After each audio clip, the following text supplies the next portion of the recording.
Welcome to a moment of fantasy. Wait, that didn't sound right. Välkommen till en fantasystund. Avsnitt 35. Much better. Today I'm going to be reading from a book in English. And why, you might ask? Well, because I like trying new things. That's why. I'm going to read a book called The Fabulous Destiny of Guthuriwan, and it's written by Elias L.E. Genvald, and that's Swedish. So, this is the first time I'm going to be reading in English, so let's see how it goes. Probably it's going to be some mispronunciations here and there, but hey, I'm Swedish. What did you expect? Let's give it a go. Prologue. Guthuriwan is unlike any orc I have ever met. Not that I ever met an actual orc, nor do I know what goes on in their tiny excuse for a brain, relatively. But you will begin to understand, as you read on, into the deep forest of my elaborated thoughts, that I have seen plenty of them on screen. I mean, who has not? I will now continue where I left off, somewhere in my thoughty forest. But we have to understand that I do not know the way back to where my thoughts plunged themselves into the darkness of my bottomless pit so wondrous. But unlike a man trying to steal a flag, it would be so much easier if I just took it from the top. Guthuriwan is unlike any orc I ever met. Proof of this can be found in the way that he is, which also gives an approximate description of the hero of this story, who you are now going to spend hours reading about. This is where I will begin to guide you through the fabulous destiny of Guthuriwan. First of all, he's not really an orc, but an elf. I do know a lot more about elves, but even worse, for me at least, he's not really an elf, but an orc. Now, this may confuse you, but do not despair, for the explanation of this weird twist of events is waiting just around the corner. Or I could just explain it now, before you turn the corner, where terrible things are happening, as we all know. He is, of course, an elf, but besides being an elf, he is also an orc. He is also neither truly elf nor orc, but an erk, the first of his kind. As you might have guessed, Guthuriwan is actually half orc and half elf. I could have said that from the beginning and spared us all much time, but where's the fun in that? His elven mother, Ethera, fell in love with the fierce hero of Hugur village, the once-lice orc. Yes, he was known by many names, Vugtor being the most common, and Sweetmeats only by his dear mother. Etheria moved away from the elven city of Imkar, mostly because the long-standing feud between the elves and practically everyone, orcs very much included. She instead moved in with Vugtor and lived there in harmony with the other orcs.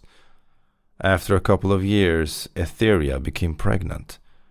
But the boss of Hugur village became furious because he did not want the pure orc bloodline to be spoiled. But then he died, and everyone agreed that it was a good thing. As Guthuriwan was born, the people of the village learned to like the semi-orc, and he were therefore accepted and raised as a true orc. This is why he's called an orc and not elf. Anyhow, the fact that he is half-elf is shockingly enough the root to that he is unlike any other orc I have ever met or not met. Secondly of all, or first again depending on how you count, he has an incredible mind. You could say that his excuse for a brain is an excuse I would very much like to put in my pocket and present to all as I again gets blamed for eating all the fudge. He has the smarts of the elves, but his conclusions and solutions, hey, that rhymed, Mm-hmm. Conclusions, solutions. Da-dum-dum-dum-dum. Well, that was quite fun, but that is not what we are here for, mostly. As I was saying, his conclusions and solutions always seem to involve violence, and even worse, he laid his plans down so that everybody thought that it was the best solution, because it often was. This, of course, was not always a bad thing, as he gets a lot of things done. Actually, he's probably the most productive orc ever lived, maybe. The most outstanding feature of this man is probably the fact that he is handsome. This, as anyone who has seen an orc knows, it's not that common. Actually, there has not been a handsome orc since Hurdogwolf the Scrumptious, and he owned a cosmetic empire. This has, of course, made him very popular with the ladies, and I'm not just talking about the orc girls, but also with elves, gnars, jigs, and for some reason rocks. He actually dated a rock once until he tripped, smashing his knee on her. The humans, on the other hand, do not find him that good looking due to his skin color, which has a nice bluish-green luster. But the humans are as the humans are. Despite his popularity with the aforementioned ladies, he had never been able to settle down with someone. Mostly this is caused by his adventurous occupation, and by extension because of his rule, but more on that later in the story. Even more wondrous in his handsomeness if you add the fact that his elven mother was not what the elves would call beautiful. And I do not think that I need to add that his father was not such a beauty either. Then again, to Vogtor, Etheria was the most beautiful woman he had ever met. So what do the elves know? So to sum it up, Guthuriwan is unlike any orc I have ever met. But as I have already said, I have never met any. So if you have, you should probably just make your own image of him. Either elfish, orcish, or maybe a little rockish. Now, that is enough of the introductions. I now will begin to tell you about the wondrous, great, and most of all fabulous destiny of Guthuriwan. Chapter 1. The First Steps. Vogtor's boot buried itself deep in Guthuriwan's chest, like he was trying to hug a massive piston. I would not recommend trying to that unless you really love pistons, and even then, it would not be a healthy relationship.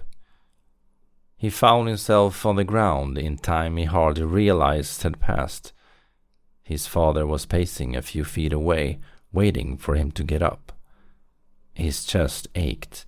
His breath felt lost to him, but there was no point in dwelling on it. He needed to keep going. In 1 year's time, he would face those not merciful enough to wait for him to get up. In 1 year, he would be 11, ready to adventure as his father had before him. He found his breath and rose. Vogthor's hand found itself around the back of Guthuriwan's head. A wide kick had left him exposed. But what was worse was that he had seen it coming. He could have stopped it had he been quicker. Down in the mud. "You're dead, Guthuriwan." His father removed his hand and stepped back. He hated that Vogthor had stepped back, as if his father knew what he was about to do. No reason to do it now. Only 10, so young, he perished fighting one more skilled than himself. Guthuriwan felt his anger swell within him. He had been told not to get angry, but this time he had been enough. With all his might, with no thoughts on anything but his enemy, Guthuriwan launched himself from the ground and directly towards his father. He felt like he had never moved as fast as he did at that moment. He could see on his father's expression that he did not expect it. Guthuriwan made a fist and drove it forward with all his might. By the time it would have hit, Guthur had quickly moved it to the side. As Guthuriwan moved past his father in rage, Guthur kicked one of his legs out from under him. As he arched his body backwards, Guthur grabbed the leg and whirled it around, Guthuriwan following his leg as he had always done. Guthuriwan landed far away, sliding on the mud that yesterday's rain had created. He wanted to get right up and attack his father again, but his otherwise faithful legs failed him. "There's a risk to getting angry, Guthuriwan." Guthur was slowly walking up to his son. Guthuriwan gave up and laid back down, trying to calm himself down. "You leave yourself too open." "I almost got you," was all Guthuriwan could manage to say between breathing. He could hear his father's footsteps in the mud getting closer. He tried not to breathe too hard as his chest still hurt. "But you didn't. Now you lie, ready for me to get a final blow in on you." He was standing beside Guthuriwan now. "Now, why do we not lash out in anger?" Guthuriwan wanted nothing more than to reach out his hand and drag his father's leg away. But he knew his father had ended his training for today. There was nothing to be learned from it. He exhaled heavily. "We do not lash out in anger because anger is our nature. Anger is violence. Orcs are violent, so we fight not to be." The words he knew by heart. The words he had heard since the first time he has gotten angry, and every time since then. He hated them, because he knew them to be true. Still, he got angry, and he could seemingly do nothing about it. Anger needs direction, like a fire needs a furnace. Guthur could see a shamed expression on his son. He exhaled heavily and held his hand down to him. "Let's go home for today." Guthuriwan took the hand, and his father hoisted him up onto his back. He wrapped his hands around Guthur's neck as his father had his hands under Guthuriwan. Guthur's slightly arched back was easy to hold on to, safe. He laid his head on his father's shoulder as they headed back home. There were few things as unappetizing as the meals of the orc. It was not that they could not appreciate a good meal as they ventured out into the swamp of ore in droves to take part in the meals served at the meat wagon. But there was a certain way of looking at food among the orcs as nothing more than sustenance. So they ate roots, frogs, and bugs, the occasional thing that looked a bit like a vegetable. Sometimes even sludge that they had found in the swamp, for its rich minerals. It made a great base for a sauce, in their opinion. In contrast, the elves had always ravished in exploring the richness of spice, the properties of different parts of the animal, that butter makes everything better. They are not picky, but they believe that a meal should be enjoyed as well as eaten. A wave of flavor hit Guthur's and son as he swung the door to their home open. The smell of a few chicken breasts simmering in a stew of milk and a yellow mix of spices along with roots from the garden, carrot and potato. There was something sweet about it as well, and something invigorating. They could not hinder themselves to stop and take it in. No, outside, gentlemen," said a light voice, as Etheria walked briskly out from the kitchen. "Take our muddy son and wash him off outside. I will not have either of you inside my house like this, you know that." Etheria was frowning, making it hard to look at her. She was never what the elves referred to as ideal. Her posture was off. Her fingers were too thin. She was a bit too tall. Her nose was too long, her jaw too sharp, her teeth a bit crooked. The elves found things like that important. Because of that, she was not accepted, not liked despite her other beautiful qualities. That is, until a terribly ugly adventurer did not care. "Oh, yes, of course. Sorry, dear," muttered Vogthor, as Guthuriwan slid onto the floor and ran out of the house again. Etheria smiled a sweet smile at her husband. "You can use a bit of washing off too." She watched Vogthor smile back and walk out the door to her son.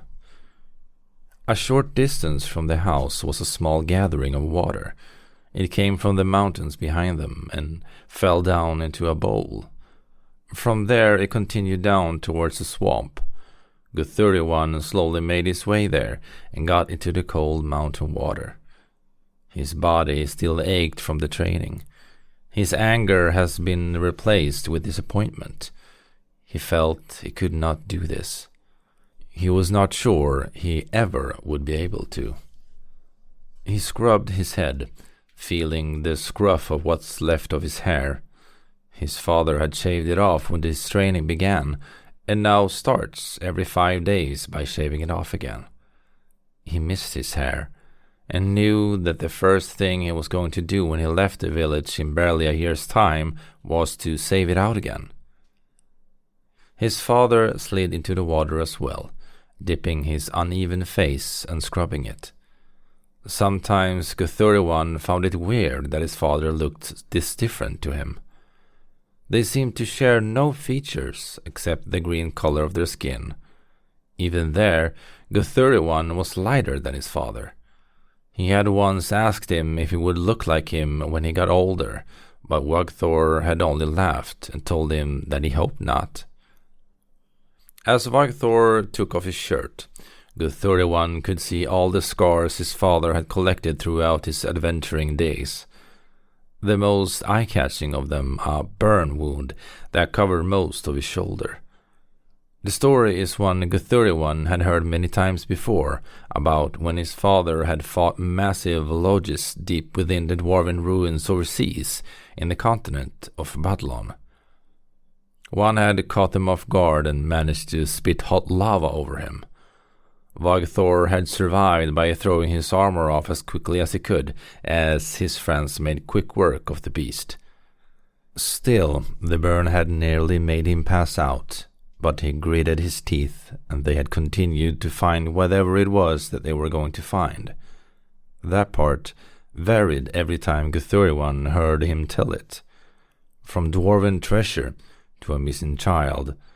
One time, he said he had found a lost dwarven civilization with living dwarves that seemed to have survived where the rest of the race had perished, but none seemed to believe that one. He had a story for every scar, often involving heroism where Vogthor and his friends had defeated evil despite the odds being against them. The scars made Guthuriwan feel uneasy. He knew that situations like that was beyond his own skills. He sat still, looking at his father, as Vogthor washed himself and his clothes. Suddenly he stopped and looked at Guthuriwan. "What's the matter, son? If you don't clean yourself up, you can't come in and eat." Guthuriwan looked down at the water, away from his father's eyes. It had started to turn brown, oozing from his clothes. He half-heartedly started to scrub his arms. They still ached. Vogthor made his way over to Guthuriwan and sat down.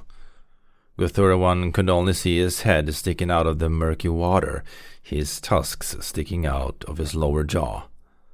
"There's something the matter with you," said Vogthor and looked at his son. "You can't be disappointed that it did not go as you wanted it today. We train to learn, so that you will be ready when you decide to leave."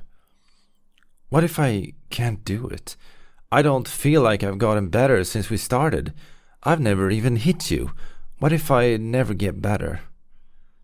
"You will continue to feel like that, if you only look at how close you are to beating me. You will never beat me this year. I have 30 years on you, kid, and have fought terrible beasts and terrible people alike. I always had to be better. And so as you learn, I will keep making sure that you always have someone who is better than you to fight with, so that you always learn." Guthuriwan looked at his father, a bit confused, trying to piece together what he was saying. Vagthor smiled at his son. "I have already had to step it up, because you have improved. You're getting quicker, both in your muscle and eye. You're hitting harder and more precise." "How can you tell if I haven't even been able to hit you?" Vagthor smiled a crooked smile. "I can tell by looking, and by how much I have to work to keep up." Vagthor's words seemed to comfort Guthuriwan a little, but deep down he was still worried. The enemies he would meet on his journey would not show mercy, but he somehow still trusted his father's words. He had improved. He had to have improved. Guthuriwan dipped his head into the cold water and scrubbed. He could feel his whole body aching as he moved around in the water, scrubbing clean both body and mind. He floated motionless in the water for a few seconds, enough to find peace within himself. Guthuriwan felt no real need to tell his mother about today's session. She conversed with his father instead. It hurt, raising his wooden spoon to his mouth, a good hurt that made the world around him seem better in many ways. The house somehow looked better, more inviting, and the food smelled amazing, tasted even better, and warmed his body on its way down. He looked longingly at the sword hanging on the wall, the sword of Vagthor, a wide, thin, great sword more than 5 feet long. One day he would have a sword like that. When he was done, he no longer felt that his body could stay awake. "Thank you for the food," he said, and started to walk up the stairs to find his bed. "You're welcome," said Etheria, while throwing a concerned look his way. Training, bath, and food really takes all the energy out of one for some reason. Guthuriwan barely had time to lay his head down on his pillow before sleep took hold of him. His dreams were more like internal thoughts of a worried but determined boy. At its deepest, they play scenarios of him coming unprepared to fights he could not win. The enemies taunting him, playing with him as they planned how they were going to kill him. "I need to be stronger." The thought became a mantra through his dreams. As his enemies lost focus, he would break through. Guthuriwan opened his eyes. He could still feel his entire body ache. He smiled a bit and flexed his body, feeling the ache even more. It felt great. The sun had gone down. He still wanted to sleep. He needed it for tomorrow's training. As the quiet around him became more apparent, he became aware of voices from downstairs. Silently, Guthuriwan got on his feet and started to inch his way towards the stairs. As he did, he started to make out what the voices were saying. "You can't train him tomorrow when it's like this," hissed the unmistaken voice of Etheria. "It seems just moments from breaking. I won't have you breaking our only son." "I don't want him to die out there. Not when he seems set on following in my footsteps," answered the low voice of Vagthor. "I survived because I was well prepared, and even then I had more than a few close calls. I don't want to find out that he died somewhere because he took something on that he could not overcome.